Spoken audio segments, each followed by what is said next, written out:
Hello, Rishabh. You can start the session with the introduction speech. Good evening, participants and attendees. Myself, Rushabh, and on behalf of Cyber for All community, I welcome you all here. Before we start today's session, I would like to share brief details regarding Cyber for All community. Cyber for All community. Cyber for All is a cybersecurity concern community focusing and marching towards creation of a cyber safe and secure cyberspace era. Our mission is to keep the community up to date with all around happening in the cyber world. Cyber for All organizes various events and activities within its community, which involves regular, up-to-date cybersecurity blogs, talks, presentation within the weekly Charcha and webinar series, along with many hands-on workshops and webinar, cyber awareness activities, and many more. Talking about weekly Charcha events, our today's topic is network protocol and vulnerabilities. And our speaker for today's talk is Nandrani, pursuing MTech in cybersecurity. Her area of concerns are threat hunting and malware analysis. In today's talk, she will be discussing and explaining various activities and terminology, concepts of network protocols and vulnerabilities. And at the end of the session, there will be also Q&A session in which participants can ask their questions and queries. I am sure we all are going to enjoy today's session and we will be having great opportunity to gain and improve our cybersecurity skills and knowledge. So without any further delay, I would like to call our today's speaker. Hello Rani, can you start your talk? Hello. Hmm. Over to Hello. you. I'm all. Oh, okay. Thank you. Thank you, Rishabh, for the introduction. And I would like to thank the Sanjeev and this community for this opportunity. And Sanjeev, can you stop your presentation so that I can start it? Yeah, sure. Sanjeev.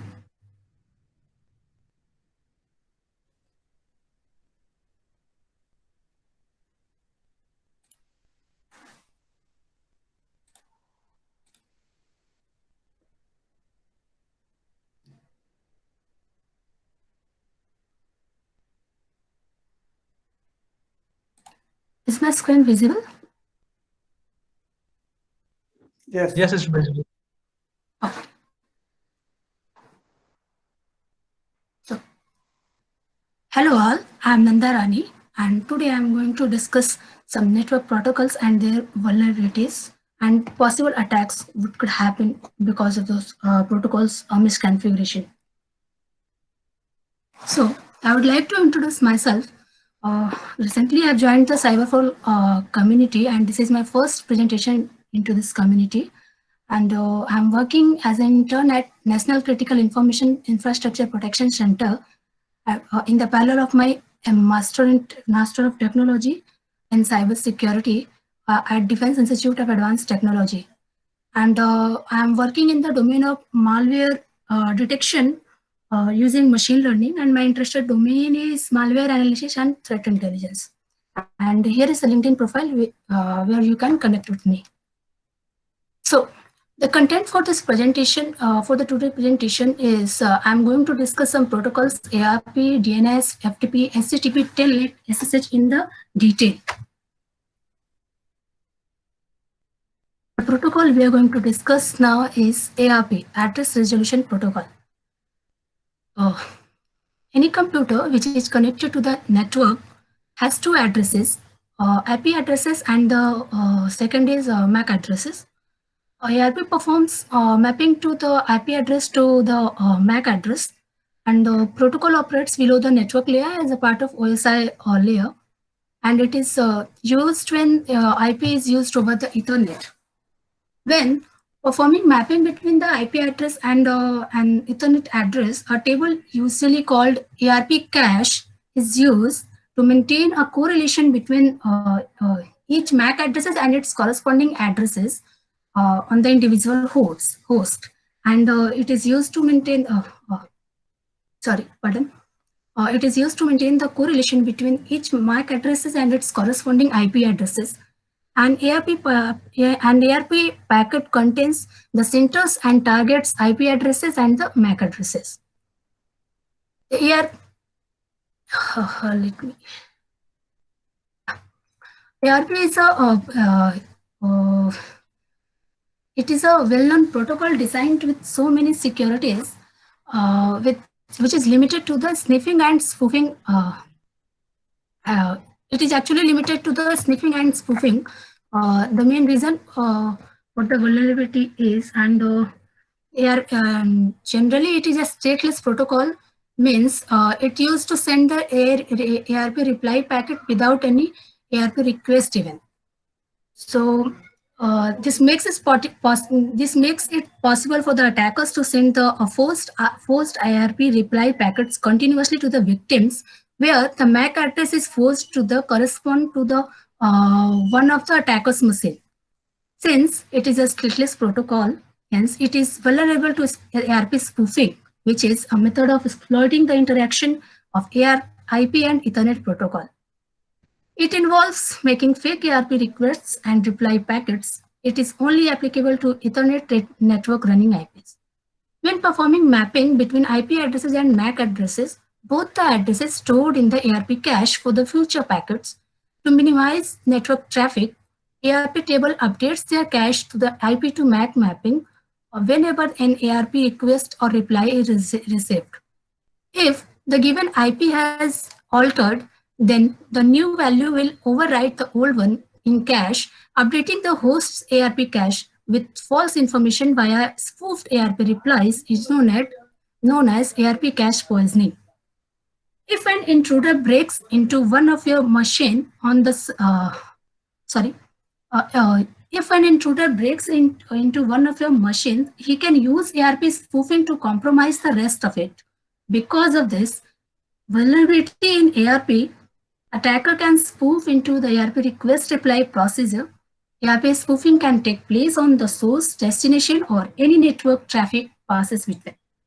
So it is possible to redirect the traffic from the attacked host to the different destinations. There are many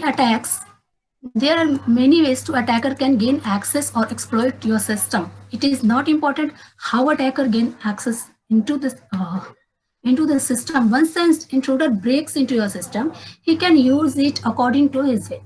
The most popular attacks using the ARP is I have listed here: man-in-the-middle attack, denial of service attack, session hijacking, sniffing, and broadcast attack.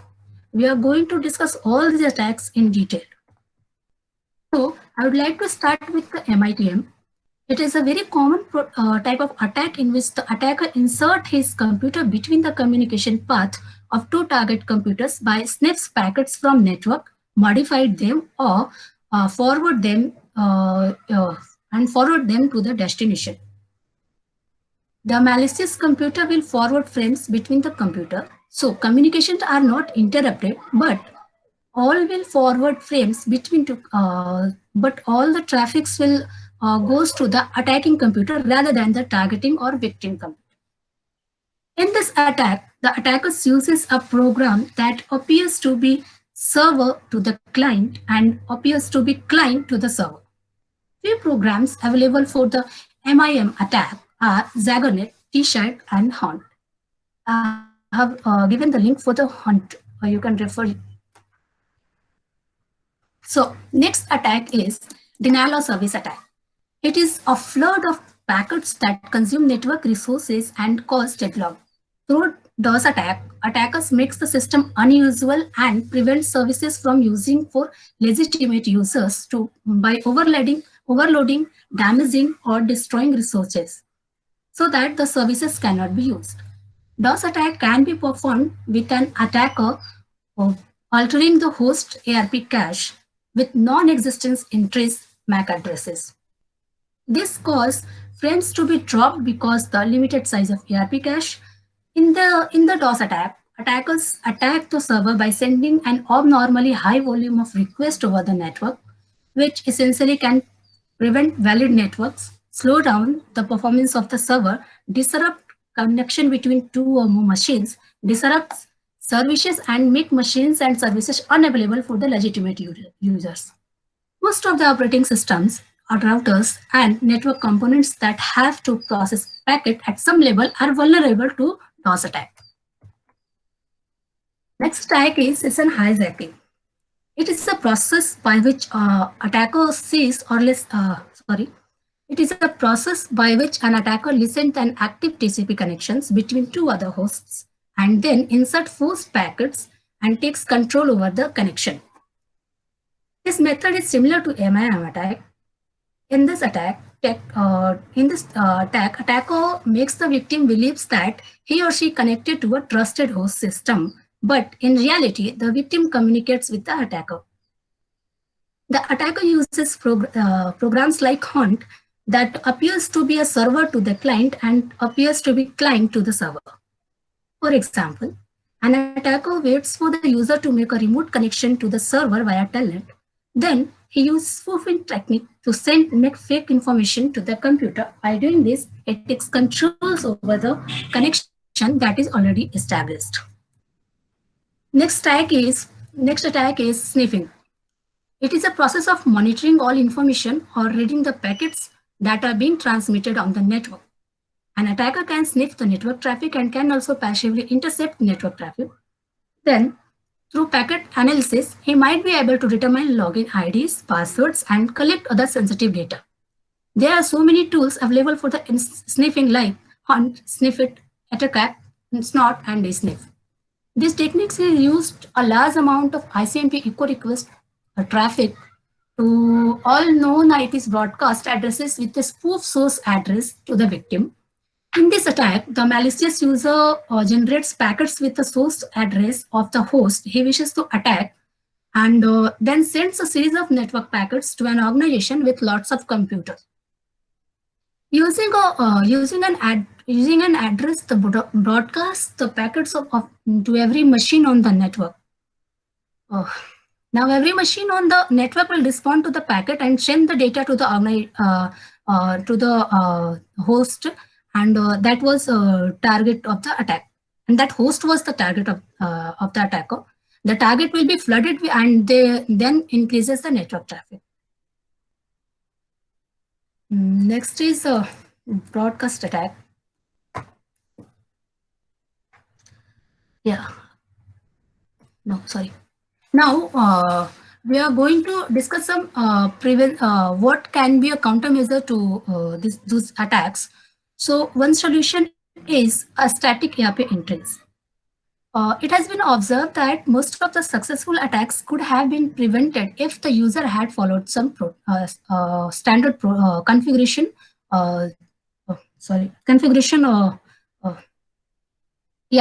Some standard configuration settings, we can say. However, stopping ARP attacks is quite impossible because its intrinsic part of it plays in data transfer. Spoofed ARP requests are very easy to detect. Most useful defense it is used to static ARP entries. Since it cannot be updated, spoofed ARP replies will be ignored. To prevent spoofing, the ARP tables must have static entries for each machine on the network.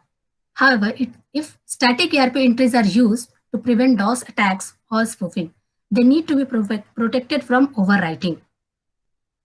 We can use also network analyzer tools and sniffers, which can be used to debug network problems. They are used by network professionals to diagnose network abnormalities. It allows you to inspect network traffic at every level of the network stack in the various degrees of detail. We have some popular tool for this is ARP Watch, Dsniff, Hunt, Parasite. Next, we can do countermeasure we can do is encryption. It can defend against sniffing and ARP spoofing. Encryption prevents any non-authorized party from reading or changing data. The level of protection provided by encryption is determined by encryption algorithm, which we are going to use for the encryption.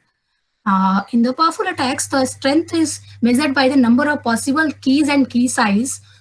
If communication between host and system is encrypted at the network layer, then it is little. Then there is a little chance for programs to sniff to gather the useful information from the network, and attacker will not know which packets contains authentication information and which don't. Next, we can use also is IDS.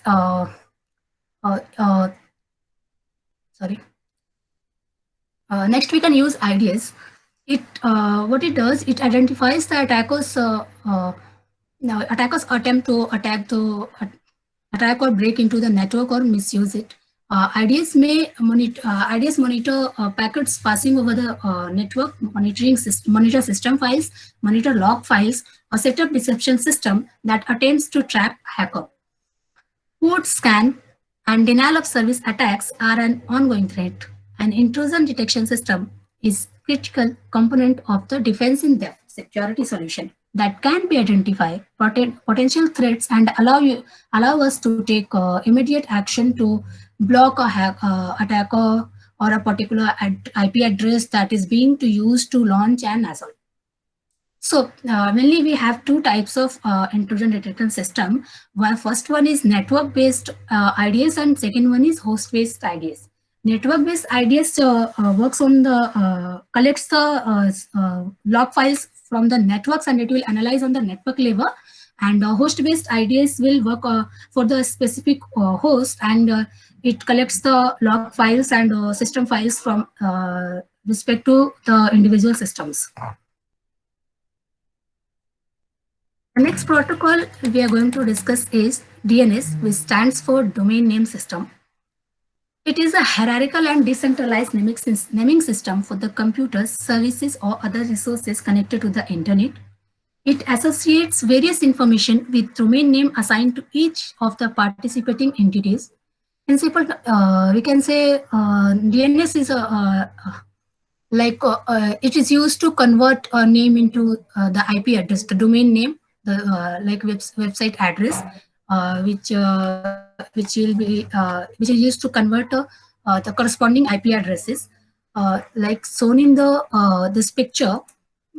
When a client browser is requesting for a web address www.example.com, domain is being translated to the actual IP addresses, and it will return back to with the corresponding IP address of this domain name, which is 93.184.216.34.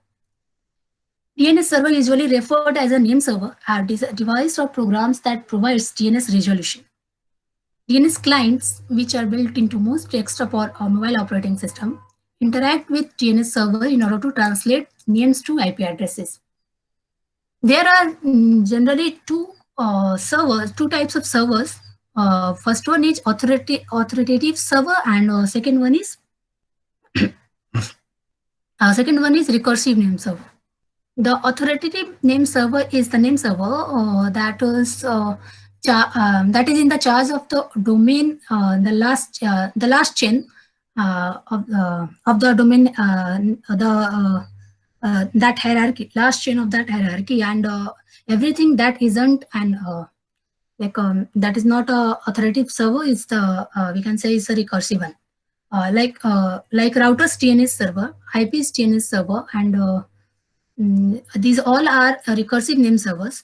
And all those recursive name servers behave the same way. Eventually, after some recursion, they contact to the authoritative name server for the desired domain translation. The basic idea of how the DNS work is that when DNS resolver is being asked about a domain, it doesn't know. It starts asking DNS root servers. Root server is the highest node in the hierarchy, and their addresses are hard-coded into the resolver.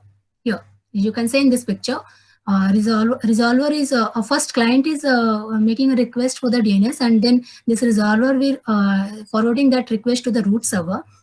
Then a root server will answer with a list of addresses for the relevant top level domain DNS server. Like you can say that they are giving the addresses of this server, And next, this resolver will contact to those TLD servers. And hierarchically lowers and so on. The processor will go till this resolver is not getting the authoritative server address. And then next, resolver will request in the last step, resolver will request to the authoritative server, and it will get the exact corresponding IP addresses for that domain, and it will forward that IP address detail to the client server.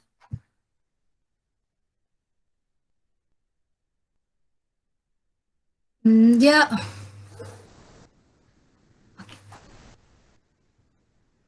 Yeah. So the DNS server uses cache to store previously translated names. What it does, it will first, if once this website is like example.com has been has got their related correspondent IP address, it will store in their cache. Like if client A is try to access that example.com and it has been given the response with the IP addresses, it will save that IP address in the DNS cache. DNS that resolver will save those corresponding IP addresses into their into their cache. And the attacks for this attack because of DNS caching, this can be a possible attack because of this caching procedure. DNS caching could happen if attacker DNS cache poisoning. Yeah, you can say DNS server. It is an attack on DNS server. Like it will attack on this resolver. That eventually ends with the server saying an attacker's controlled IP address for a non-attacker's controlled domain. Like attackers will make a perception for this resolver to their IP address. Like if example.com have the IP addresses as we discussed before, that it has the IP address 93.184.216.34, but this attacker will make a perception for this resolver that the IP address is not the previous one. It has been updated with this 13.37.13.37.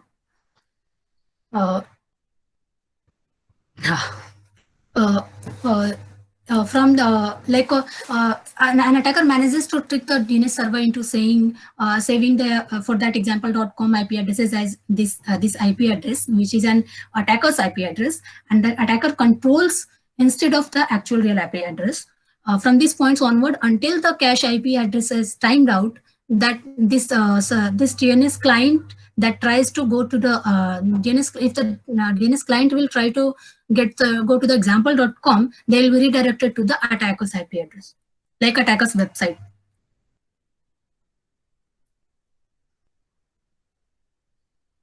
So yeah. So next attack could happen is named as NS record, name server record. It is a DNS record that indicates with which DNS server is authoritative for a domain, meaning which server contains the actual address of the domain. As we discussed previously, that before reaching to the authoritative server, that resolver needs to do some record. First it will go to the root server, then some level of TLD server, then in the last it will go to the it will go to the authoritative server. And that like we discussed in the earlier, that NS record for the example.com would be the server that holds the address of the example.com, and anything that ends with the example.com, like email.example.com and user.example.com, all those things will be redirected to the authoritative domain server. The attacker's goal here is to poison the victim's resolver in such a way that when the victim tries to access www.example.com or email.example.com or anything.example.com, the resolver will forward this packet to the attacker's name server instead of example.com name server. It is very similar to the previous attack which we discussed in the DNS cache poisoning.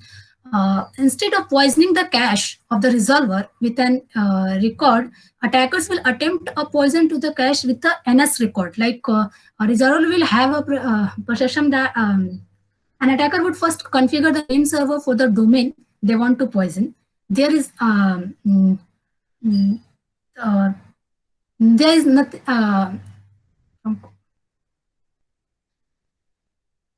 Yeah, the attacker would proceed their issue of the DNS request for the subdomain of the zone they want to poison. It would have to be domain that isn't cached. So they would know for sure the resolver will forward the request to the root server. Not only that, the NS record of that domain is our example. In our example, the authoritative name server of the example.com should be cached either. If it were cached, the resolvers would simply forward that request to the authoritative name server directly without even forwarding the request to the root server. After the attackers makes the victim's resolver forward their request to the root server, the root server will usually answer with the NS record, which is roughly equivalent to saying that like I don't know the answer, but you can ask this server over there. Like here is its IP address, and that IP address will be of the attacker's IP address. And to succeed in the attack, the attackers now needs to outperform the root server and deliver the poisonous response before the root server responds to the send. Like if the resolver having requested through the root server for the address of the next TLD servers, this attacker will respond to the resolver that here is the address of that authoritative name server, so that it will not go with the TLD hierarchy and authoritative name server. It will directly cache the address of the IP address which attackers is giving to that resolver. If the attack succeeds from now onwards, each request to the resolver for any domain that is uncached under the poisoned domain zone, exactly like any address which ends with the example.com would arrive to the attacker's name server. Instead of the authoritative name server, it will catch the IP address from the attacker's name server. So next protocol is file transfer protocol, FTP. It is the network protocol which is used to transfer files between systems over the internet. It is built on client-server architecture. The protocol is still commonly used today, but for the security concern, we usually limit its uses because of some security concern, which we are going to discuss later. We have limited its use on the we'll use it in the private limited space, I can say. FTP is generally considered to be an insecure protocol because of it relies on the clear text username password, like it is not encrypted at all, and for the authentication, and does not use any encryption, and data sent via FTP is vulnerable to sniffing, spoofing, brute force attack, and sniffing, spoofing, and brute force attack. So the first attack could happen in because of the FTP bounce attack. Generally, file transfer happens when the source FTP server sends the data to the client, which transmits the data from the destination FTP server. When there is a slow network connection, people often resort to using a proxy FTP, which makes the clients instruct the data transmission directly between two FTP servers. Attacker can take advantage of this type of file transfer and use the port command to request access of the ports by posing like a man-in middle for the file transfer request, and then execute port scan on the host discretely and gain access data transmitted over the network. The next attack could be possible is FTP brute force attack. Attackers can carry out the brute force attack to guess the FTP server password by implementing means of repeatedly try different password combination until they can succeed to break in. Weak password and repeated use of the same password for the multiple FTP server can help them to gain the quick access. password is guessed and data is exposed. The next attack is sniffing. Yeah. Because of the data transfer via FTP is clear text, as I told earlier, any sensitive information like a username, password can be easily read by network packet capture, and techniques like we can use the Wireshark and all.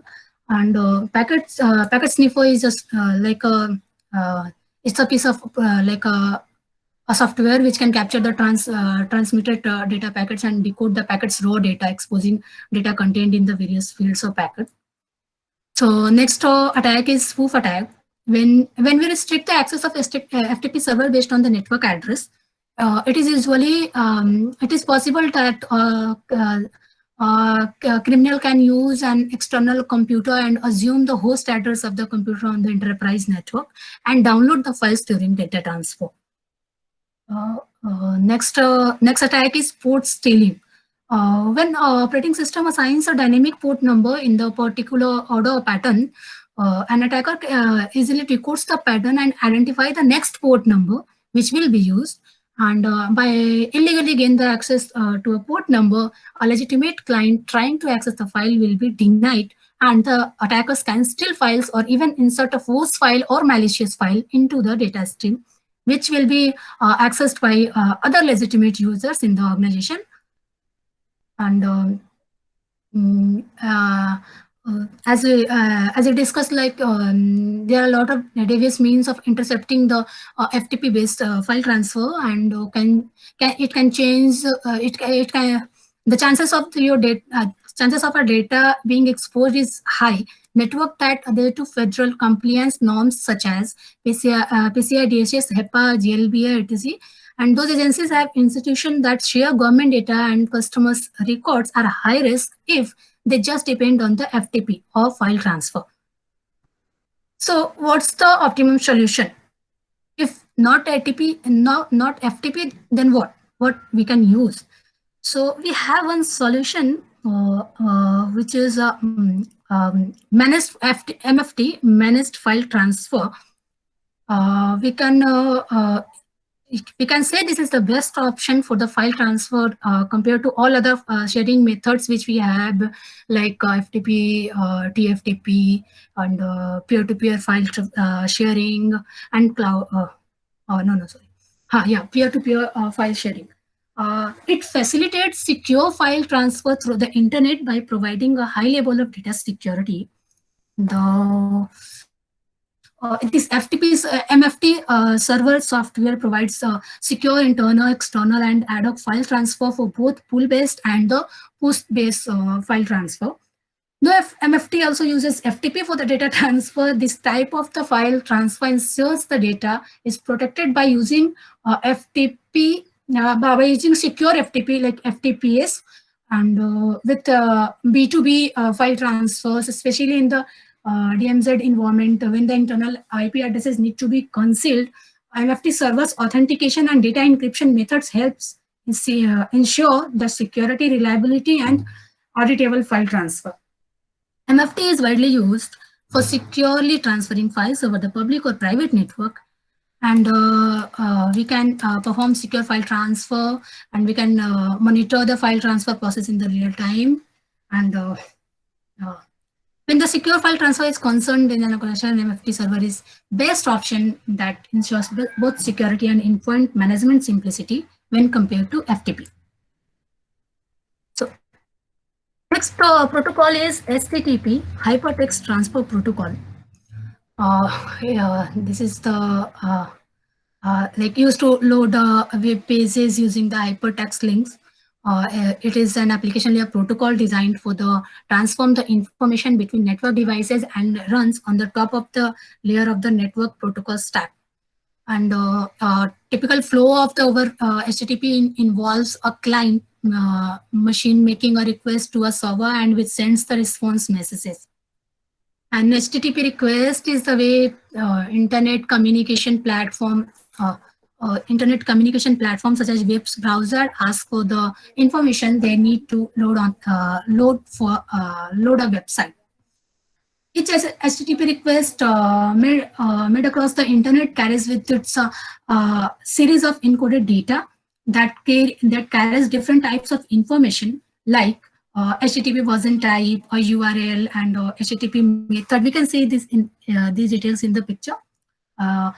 Like it will have a version type of the HTTP, it has the URL, and it has an HTTP method, which like get or post, two method in the HTTP, get and post, which we'll discuss in the next slide.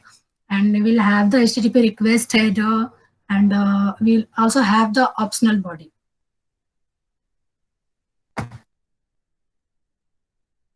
So the first attack could be this HTTP flood. It is like a DDoS attack, distributed denial of service attack, in which the attackers exploits the legitimate HTTP get or post request to attack a web server or application. When an HTTP client, like a browser, talks to an application or server, it sends an HTTP request, generally these two types, get or post. A get request is used to retrieve the standard and static contents like images and JavaScript files, while post requests are used to access dynamically generated resources. And there are two types of HTTP flood attack could happen, like HTTP get attack and HTTP post attack, based on their method. In the get attack, multiple computers or other devices are coordinated to send multiple requests for images, files, or some other assets from targeted server. When a target is inundated with incoming request and response, the DOS will occur to additional requests from legitimate traffic sources. And in the post attack, HTTP post attack, when a form is submitted on the website, we used to fill the forms for the sign up and all. A server must handle the incoming request and push the data into the persistent layer, most often a database. The process of handling the form data and running the necessary database command is relatively intense compared to the amount of processing power and bandwidth required. The attack utilizes the disparately relative resource consumption by sending the many post requests directly to the target server until its capacity is saturated or DOS occur, like anyone. HTTP flood attack are it's difficult to differentiate between the valid traffic and the standard URL request.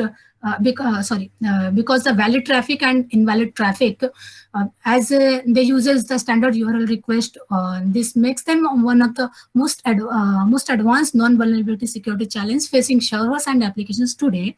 The most highly effective mitigation mechanism, we can rely on a combination of traffic profiling methods, including IP reputation and keeping track of abnormal activities, and employing a progressive security changes, example, asking a pass to JavaScript and all. So next attack which could happen is HTTP request smuggling. As its name is explaining everything, it is a technique for interfering with the way a website process sequence of HTTP requests that are received from one or more users. Request smuggling vulnerability are often critical in nature, allowing an attacker to bypass security controls, gain unauthorized access to sensitive data, and directly compromise other applications users. When a front-end server, as you can see in this picture, when a front-end server forwards HTTP request to the backend server, it typically sends several requests over the same backend network connection, and because of this, it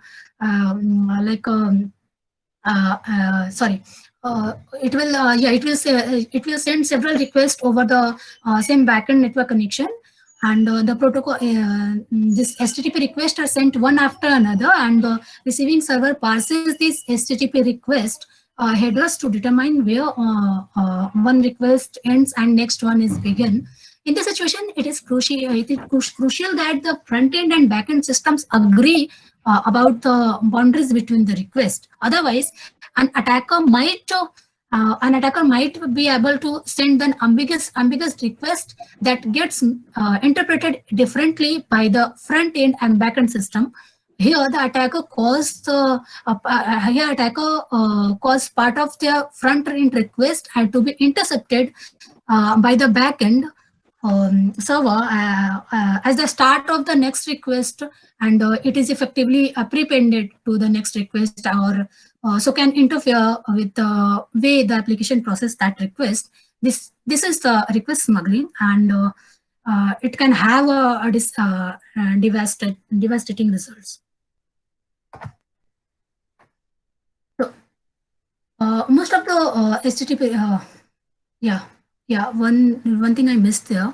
One sec. Yeah, most of the request smuggling vulnerabilities arises because of the HTTP specification, which provides two different ways to specify request end, like content length will have the length of our content, and transfer encoding header.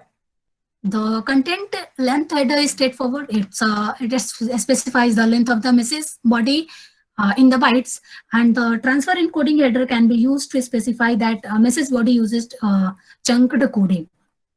We have Since the HTTP specification provides two different methods for specifying the length of the HTTP message, it is possible for a single message to use both methods at once, such that they conflict with each other. The HTTP specification attempts to prevent this problem by stating that if both the content length and transfer encoding headers are present, then content length header should be ignored. This might be sufficient to avoid ambiguity when one single server is in play, but not when two or more servers are chained together. In the front end and back end server, the behaves differently in the relation of a transfer encoding header. Then they might disagree about the boundaries between successive requests, leading to the request smuggling vulnerabilities. So next, we can have a SQL injection attack. It can be possible through the HTTP, and this attack poison dynamic SQL statement to comment out certain parts of the statement, and or appending a condition that will always be true, as I have shown in this figure. Yeah, it takes advantage of the design flow in poorly designed web applications to exploit SQL statement to execute malicious SQL code.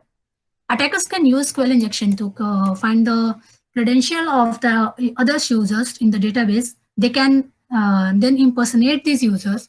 The impersonate user may be a database administrator even with all the database privileges.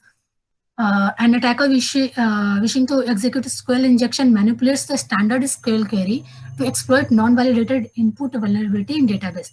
There are many ways to that these attack vectors can be executed. Like I have shown an example here. Like if we have a link for this, like http www.xyz.com items.sv, and the item ID is 999. This link will show the detail of the item ID 999. It will show the item ID 999 details. This link will show. And what attacker can do that the equivalent SQL query for this link is like select items and item name, item description from item where item number is 999. But this information of this specific product can be altered to the this HTTP something we can add like one more condition, like or 1 equals to 1. And as a result, the corresponding SQL query will look like this, where we need to select the item name and description from the item where item number equals to 999 or 1 equals to 1. As 1 equals to 1 statement will always true, the query returns all the product names and description in the database, even those that that person is not eligible to access. They can see the total items on its description. Attackers can also able to take advantage of incorrectly filtered characters or to alter SQL commands, including using a semicolon to the separate to field. Like they can give you like a semicolon and drop the table users. Then it will drop the user table from the main database. It is also vulnerable to cross-site scripting accesses. It targets an application user by injecting code, usually a client-side script such as JavaScript, into a web application's output.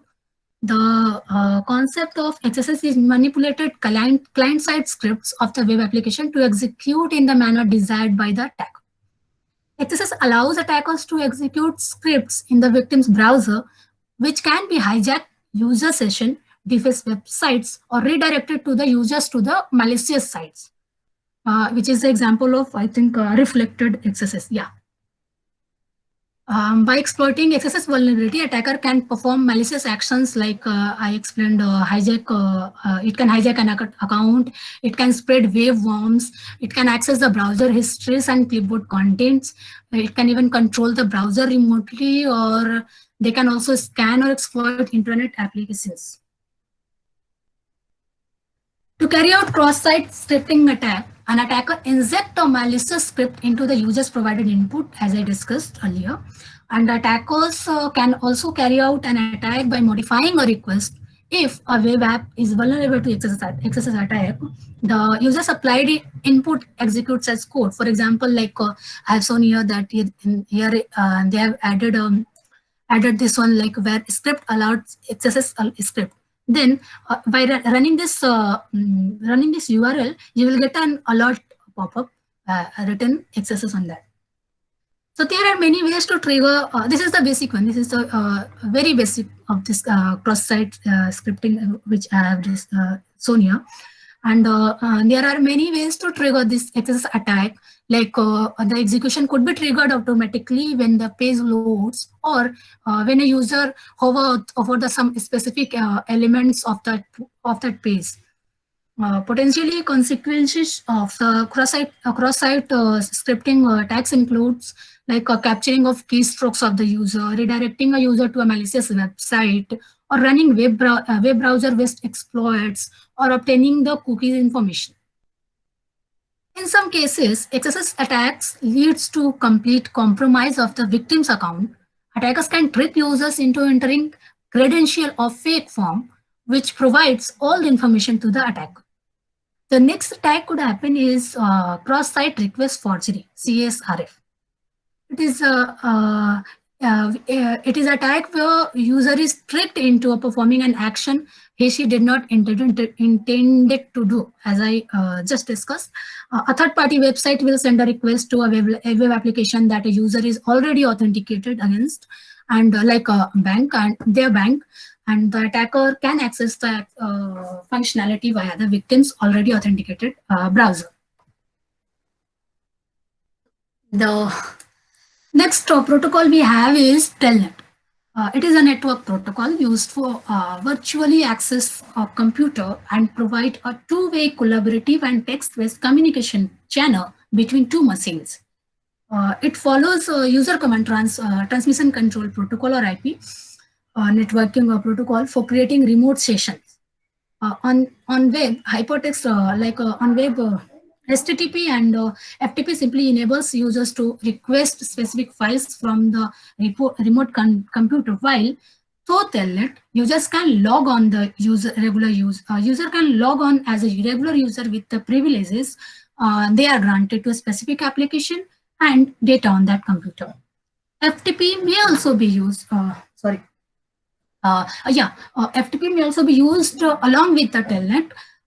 For the users working to send files. Users connect remotely to the machine using Telnet. Sometimes it is referred to as like a telnetting into that system, and they are promoted to enter their username and password combination to access that remote computer, which enables running command line as if logged in to the computer in person. Despite the physical location of the user, their IP address will match computer logged in rather than the one physical used to connect. can be used for a variety of activities on the server, including editing files, running various programs, and even checking email. Telnet is not we can say that it is not a secure protocol, as it is unencrypted. And by monitoring a user's connection, anyone can access a person's username, passwords, and other private information that is typed over the Telnet session in plain text. With this information, access can be gained by the can be gained to the user's device. So next we'll discuss the attack possible. So Telnet communication sniffing is possible. It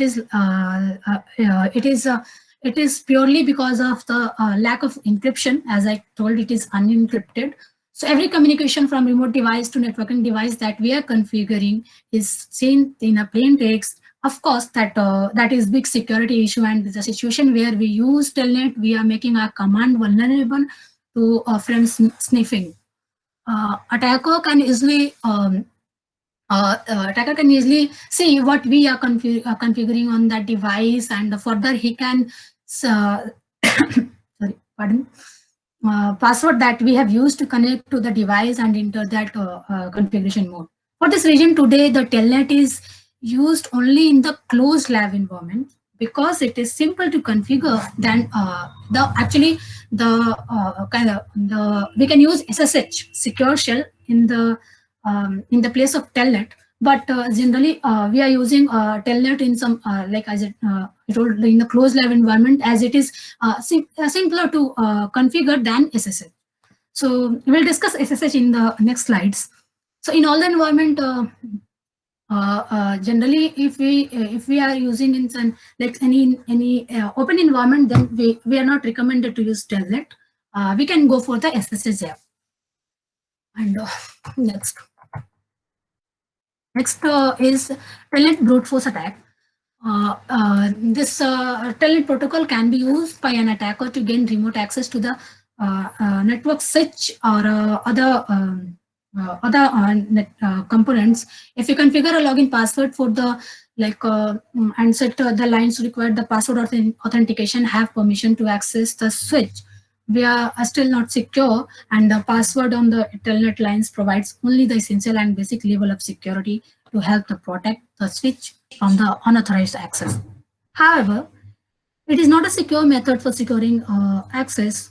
There are a lot of tools available that are able to launch a brute force password cracking attack against this connection, we can say. So the next attack is denial of service DOS attack, and it is generally it is a simple way to disrupt the communication of two network devices by using their connection, and they do so. Attackers send many not useful or irrelevant data frames, and in this manner to suffocate the connection, and the genuine communication will not be able to get across this connection and will not function. This sort of attack can be used to prevent network administrators to telnet into their device. So the next solution we can have in the place of Telnet is SSH, secure shell. It is we can say that it is a cryptographic network protocol for the operating system services securely over the unsecure network.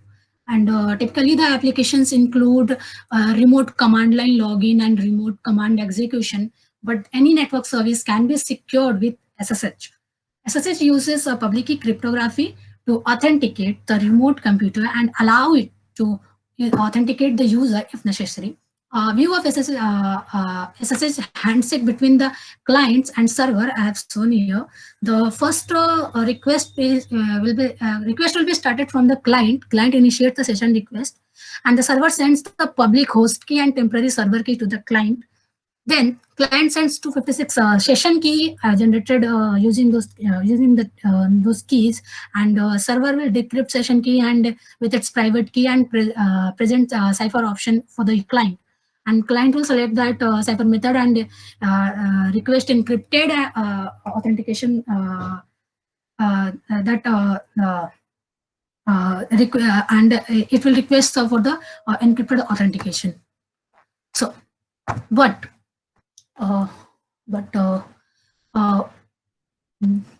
yeah, during the I forgot.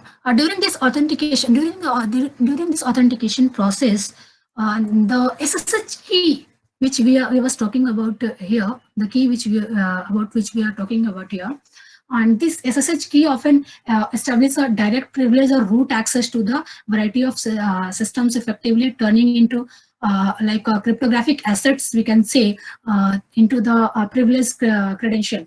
These keys are granted the same access as password, but when most of the people think like they only focused on the privileged credential and they forget about this SSH, they just ignore those SSH keys. As a result, these keys can easily be fall into the wrong hands, and instead of protecting access to the important assets, these keys can become like a virtual skeleton keys. And when attacker gains access to one privileged SSH key, he or she can access every SSH key stored on that machine and spread the entire organization network, often gaining the access to all organization data.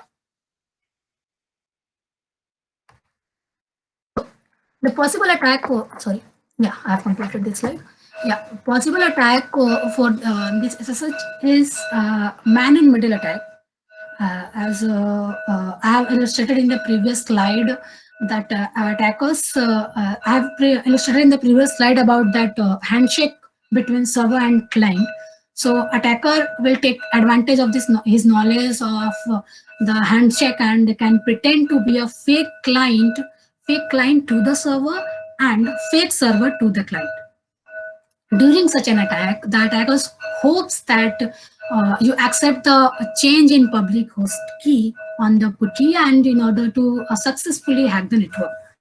You can see the sequence of the request here. Like in this attack, what will happen if the client requested some session request, then that attacker will intercept that request and it will forward it to the server. And before server respond, this attacker will send the public host key and temporary key to the client, and client will have a perception that it has been sent by the server, and it will send that session key to this attacker. And what it will does, till then a server will respond with the host key and temp key. He will store that key details on their system only, and they will pass that session key to the server. Then server will think that the session key is coming from this client, and it will send the encryption on cipher presented, and it will send this request to the client, and it will just forward that this request to the client, and client will next send the ciphers which they have selected and for the authentication, and this attacker will now send the same request to the server. So here there will be a perception for this client that he is talking to the legitimate server, and the server has a perception that he is talking to the legitimate client, but in between of the this attacker is playing a major role. So I'm done with my presentation, and I'm open for the discussion. And yeah, thank you. Sorry.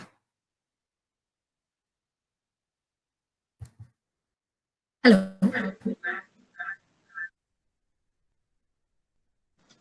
Hello. Thank you, Nandrani. Participants having any query or any questions can switch on their mic and ask their questions. Hello, Sankrit. Yeah. Hi, people. Hi, everyone. First of all, a big round of applause for Nandarani. Good job done. She has explained the concepts. She kept it very crisp. It was on to the point. It was very nice to listen to the short presentation. It was like a brush up of all other topics, what we have already known in the past. Yeah. That was a good idea. Yeah. So, yeah. So when I was just seeing through the presentations, I felt that I could add some few points which Yeah, gives sure. a general perception of what happens in the organizations and what actually threat hunting is all about, and what we get to learn from the online sources. So, a short introduction about myself. I'm Sankirth. I work at Reserve Bank Information Technology. It's in Mumbai. So, I work for the SOC team. I'm in incident management and I handle even the threat response team over here. So, I work on that particular thing. Now, most of the concepts what we have seen in this presentation today, they get classified or declassified once you enter the organization. So, let's say sort of attacks, brute force attacks or the password attacks, someone trying to enter the DOS attacks and other stuff. Mm. These all attacks, they do not actually come under the threat hunting part of Yeah, any of yeah, them. yeah. Yeah, yeah, yeah. They Yeah, actually. come for the incident management team. They even doesn't come for the incident response team. So for the SOC team there are like two classifications again. The one is the incident management and the other one is the incident response team. Incident management is something where we have automated tools. Every organization relies on tools for getting information. If any person is trying to get through the network security of the organization, he is not authorized person. So those all informations are generated through logs by SI. SIM, yeah. Yeah, so that information is being sent out. So the Yeah. incident management team, they actually try to identify that which particular threat which has been generated, is it actually a threat or not? Because let me give you a short example. Password attacks, sometimes account takeovers do happen. People try brute forcing and other stuff. But there could be situations, scenarios, let's say if C4A is an organization, it's a company where we are all working for C4A. So if we actually forgot, accidentally mistype our password for 2 or 3 times. So based on company's policy, if a person mistypes password for 2 or 3 times, there is a log generated for that particular thing, and account gets logged temporarily. So that is an incident which is generated, which the team takes over. However, what we'll have to look is that if a particular person is trying to attack by brute force or dictionary method attacks, whatever we have, so that happens within quick nums. So within a second, like multiple attacks do take place trying to authenticate. Yeah. So there are like various categories through which we can segregate and understand what actually this particular thing is. And the main interesting part, what comes over here is when we speak about threat hunting, what actually threat hunting is all about is it is proactively trying to identify a loophole in the organization which the exploiters have already exploited and the SIM tool doesn't know about it. I'll tell you how. What happens is that let's say we were speaking about HTTP requests, HTTP this particular thing, attacks and other stuff.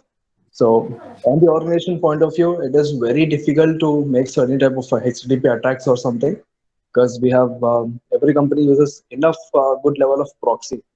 Let's say there's a proxy called the best proxy I have seen is something called as ForcePoint.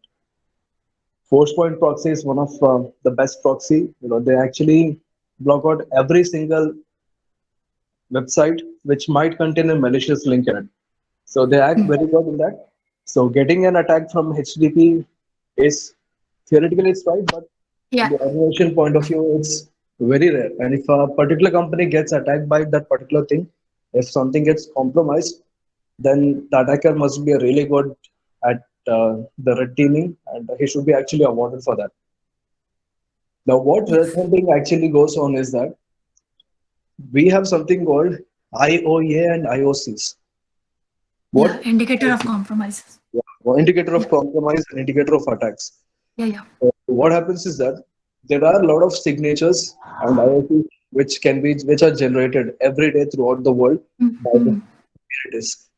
What indicator of compromise means that let's say in your Windows particular registry files, Active Directory registry files, Active Directory is responsible for your authentication of your services. So in the firewall you have an AD which is responsible for every sort of authentication to go forward. So that particular thing AD takes care of in a short sense. So now when a particular thing happens, let's say, there's a particular file in the system 32.exe. So there's some random name called, let's say, ps.exe or something. It's a batch file or something.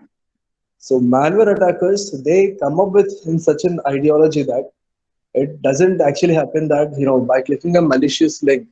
So let's say we received a phishing email link to our webmail. So when we click on that, it doesn't actually show us our immediate problem saying that something is going wrong.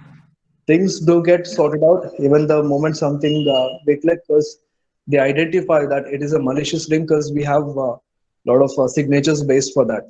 So that is stopped the moment someone tries to click it. However, if a particular person, attacker, he comes up with a new type of signature, new type of malware, after understanding how an organization actually works on, that is something to worry about, because our signature based database doesn't have that particular thing, because it is something new Yes. to aware about. So Yes, actually, I am working in that domain only. My research was going in that behavior-based and signature-based detection for the ransomware, and using machine learning, we are trying to trying to trap the processes if it signatures is not available, like a new process, new behavior, or like we can say abnormal behavior of any process. We are capturing any, then we are actually working for that. What I can say. that's a good Yeah, thought. I hope I'm making a sense, but I'm not able to explain that.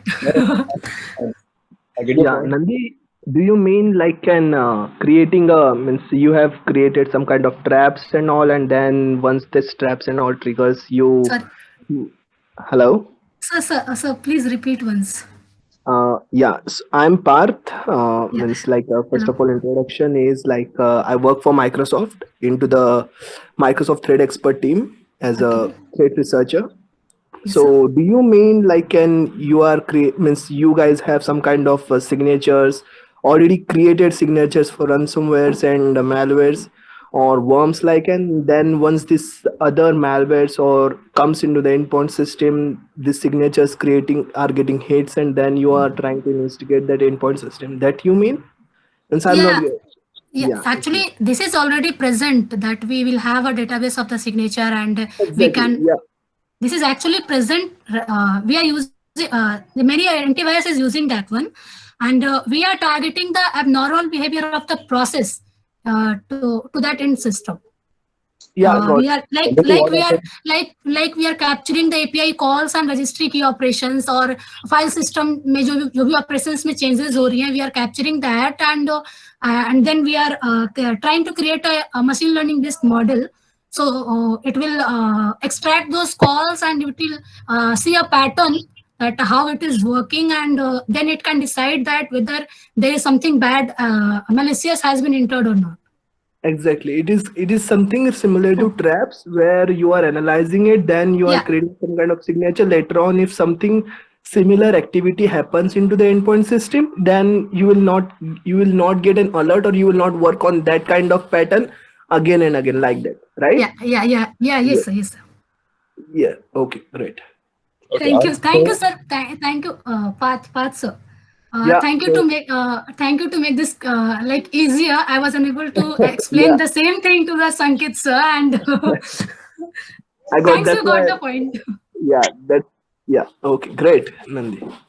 Thank you, sir. this one I understood what you're doing. I know it's a really interesting project. That's a Thank you, good sir. one for your MTech project. I guess you're doing it for your final thesis work, right? Yeah, yes, sir. Yes, sir. Yes, sir. Don't call me sir. I'm not sir. I'm just a normal guy like you, member of Survey. So that's fine. You don't have to address me as sir. But see, one thing I'll say is that if you actually want to understand what is threat hunting is all about, see, in threat hunting, we have two types. One is a manual thing, one is an automated thing. Companies do follow the automated thing because no one actually uses a brain. It is very tough to actually understand how a threat actually works on. Also, for your research point of view, you try to pick IOCs from online which are available. Try to have a particular malicious link or code or a program or batch file, whatever you call it. how does it try to execute that particular thing? See, recently we had the SolarWinds attack. Yeah. So the firewall SolarWinds attack. So how did that particular thing do? So it particularly attacked that company, which actually has a pretty good, it has an hardened surface. So it's not so easy for any intruders to get inside. However, it took time to analyze what the exact system was doing, and based on that, it went forward. The main reason why threat hunters there's a need and there's a rise for this particular thing is that bugs easily do not fall out. For any major organizations, major data leaks and breaches. You would have seen that, they say that this particular virus or infection could have been in the system for like 24 to 48 months, like for almost 2 to 4 years. Yeah. It's currently which the particular SIM tool doesn't handle about because it has no idea about this particular thing. And no one has to identify.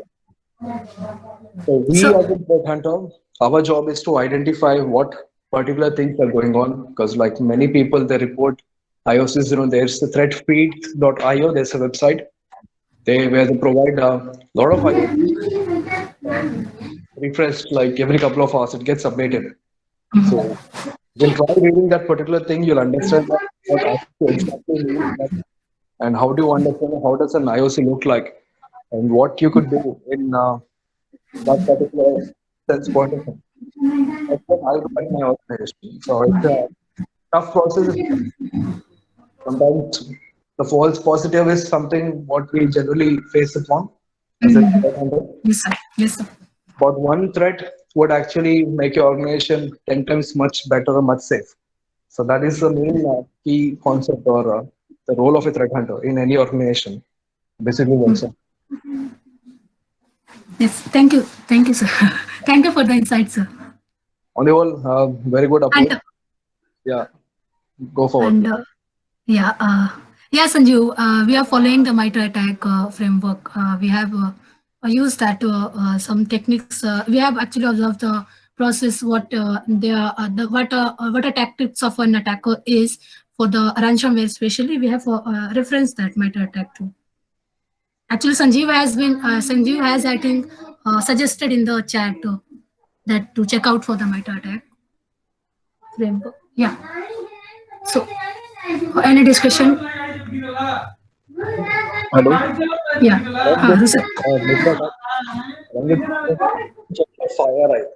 FireEye is a pretty good information. So your voice is breaking actually. Hello. Yeah. Audible.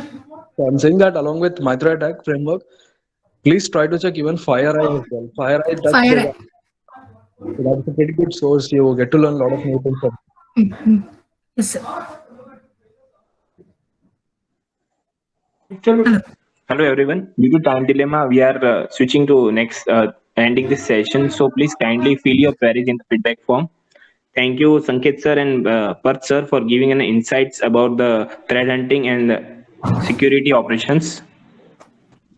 So here we are ending today's session, and if there is any questions, you can ask. Thank you, Nandana Rani, for such great you. sessions, and thank you all the participants for your involvement and making this talk successful. Hope everyone enjoyed this session. See you in the next session.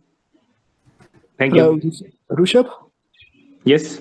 Yeah, just wanted to let everyone know that if anyone wants to work for Microsoft into the Microsoft Threat Expert team, so there is an opening for like 2 to 3 people.